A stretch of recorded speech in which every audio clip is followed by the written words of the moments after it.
I am going to share a reading that I did last night, which was a very polarized day and night. The day of mourning recognized by the indigenous people, as well as Thanksgiving recognized by people who agree with the dominant narrative. And so I did a reading for indigenous people last night because there's a lot of truth that's not being spoken about or witnessed. And there is this whole story that's really quite fictional to one side of it, at least. So my readings are very content rich. I could literally write an entire book just stemming off of all of these topics here. So I'm thinking I might make another video where I talk about, where I expand on some parts of it. So I'm just going to share this. This is how the reading came through last night, and I'm excited to share with you. So right away, I can sense lots of energies trying to influence this, to distract it, to control and manipulate. The media, oppressive parasitic people, everything in the illusion of shadow. And then I feel a big sigh of relief that God's love and light are untouchable by shadow. The shadow simply doesn't exist in divine presence. I sense an ancient divine connecting natives and the land, in the quiet listening at night without industry, when the flight of a bird's wings can be sensed, can be heard, in connection with all that is. Oh, and my little baby's sleeping here, so this is the time I was able to open up for this reading. And then I see an elderly chief, long black hair, feathers, wrinkled brown leathery skin. He says, "I am great-grandfather Chippewa," and he's singing at a fire with smoke signals.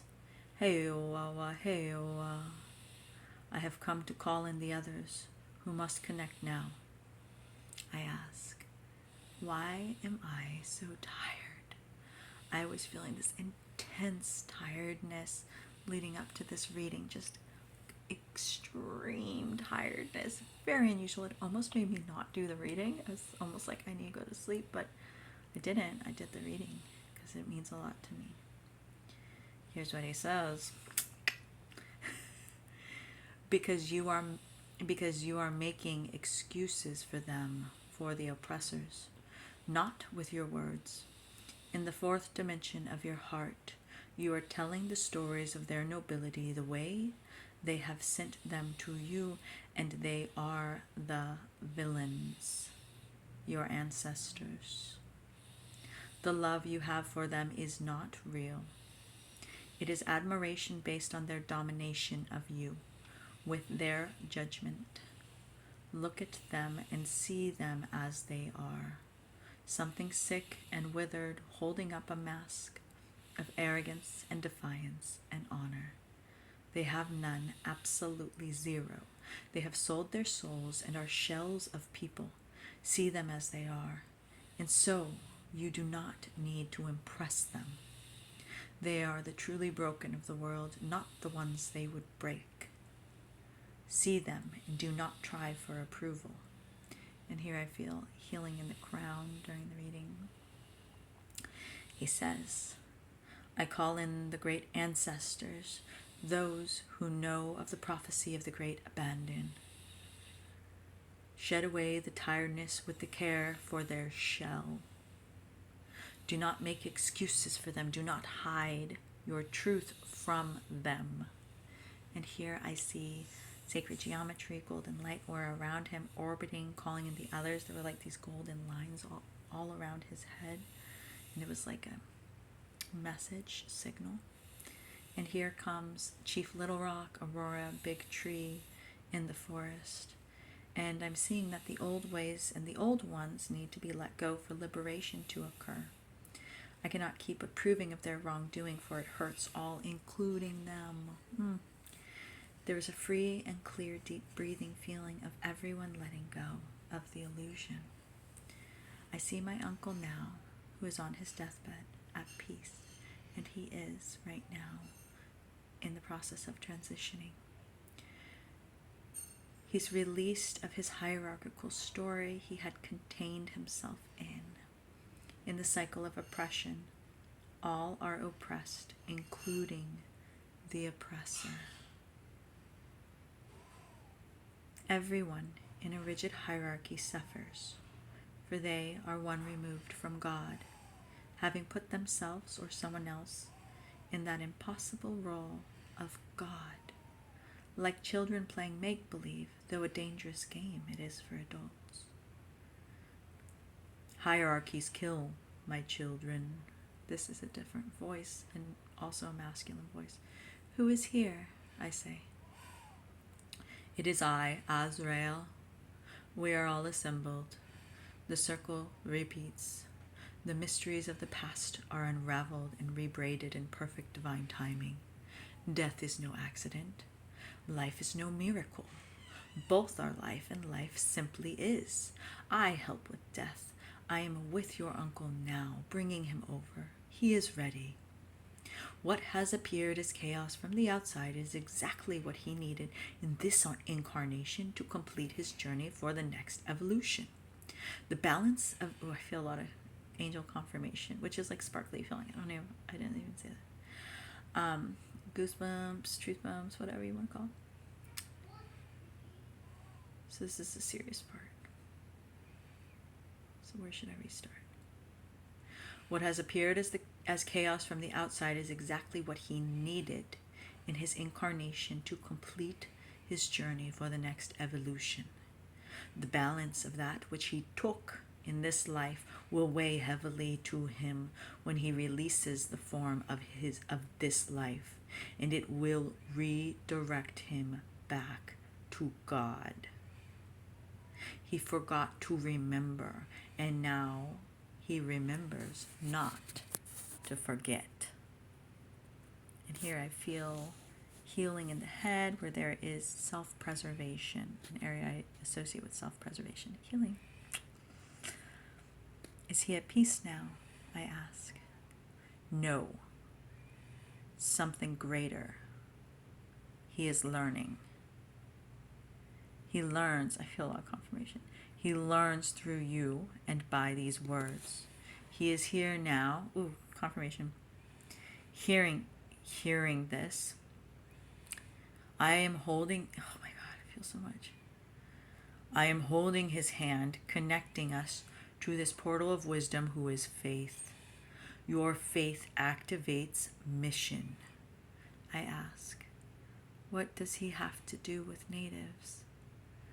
Archangel Azrael continues. Faith, he has embodied the old way, taken on the karma of the oppressor. Oh, how tired he feels, how misdirected, confused. He took the rabid dog in and gave it a home, while it gnawed at his feet when he slapped your uncle. He is not wrong or bad. Confirmation. But there is a better way, one that would have kept him here now instead of gone to the next. The way is forgiveness.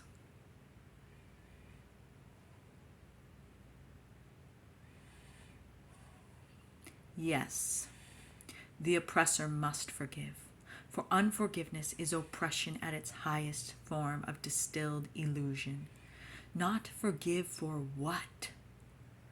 We are all children of God taking learning steps. If a child missteps, say, miss the mark. The Latin translation of the word sin is miss the mark. If a child missteps while learning to walk, do you forgive the child? Of course, it's not even necessary, for no blame is levied. That's how it is with all of you. But do not play with the rabid dog, for it cannot even think but to bite, and it will go like clockwork. Give the dog space to bite trees and such. Learn the pain of it. Walk it off in this lifetime or the next. still looking from afar lovingly. Do as you can to maintain the loving vibration. All you can in every instance. If anger comes, walk it off. Know the folly of its illusory game. Peace and calmness give way to happiness and gratitude. The heart will lecture when offered the podium. Let her speak.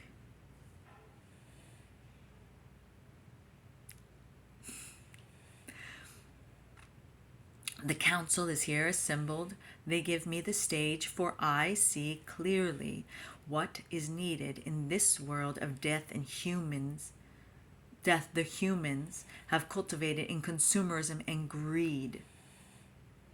And it's Black Friday today, which is completely a consumer type of a weird phenomenon thing. So very relevant for him to say that on this day specifically, for me to be reading it.